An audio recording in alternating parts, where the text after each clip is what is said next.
Guys, ঈদের ছুটি পেয়েছি দীর্ঘদিন পরে। আমি এসেছি এখন।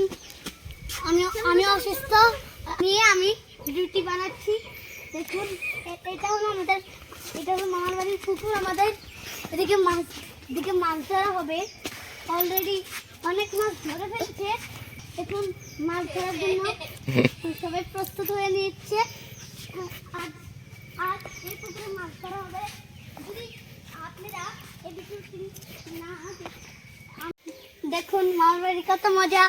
দেখুন, ঈদের ছুটি পেয়েছি, তার জন্য মজা করছি, আনন্দ করছি। ঈদের ছুটি শেষ হয়ে গেলে আবার পড়াশোনা করব। কারণ মামার বাড়ি এসেছি মজার জন্য, কিন্তু অসুস্থতার কারণে মজা করতে পারছি না। যদি সুস্থ থাকতাম তাহলে আম চুরি করে খেতাম, আম বানানি খেতাম, পরে আম বানানি খেতাম, নদীতে স্নান করতে পারতাম। কিন্তু অসুস্থতার কারণে কিছুই হচ্ছে না। কিসের খবর? দেখুন, আমরা এখন বিলের দিকে যাচ্ছি। আপনারা সবাই দেখুন, আমরা বিলের দিকে অনেক সুন্দর জায়গা, আবার বাতাসও আছে। দেখুন গাইস, আমরা এখন যাচ্ছি, আপনার সঙ্গে থাকুন।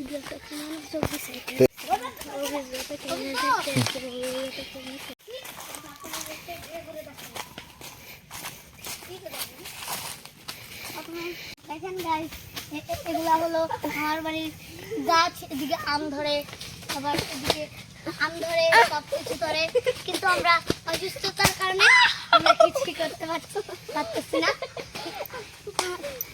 সবাই আমার জন্য আশীর্বাদ করবে, আমি যেন সুস্থ হয়ে আবার স্কুলে পড়াশোনা করতে পারি এবং পরবর্তীতে মামার বাড়ি এসে আরেকটি নতুন ব্লগ ভিডিও তৈরি করতে পারি। ধন্যবাদ।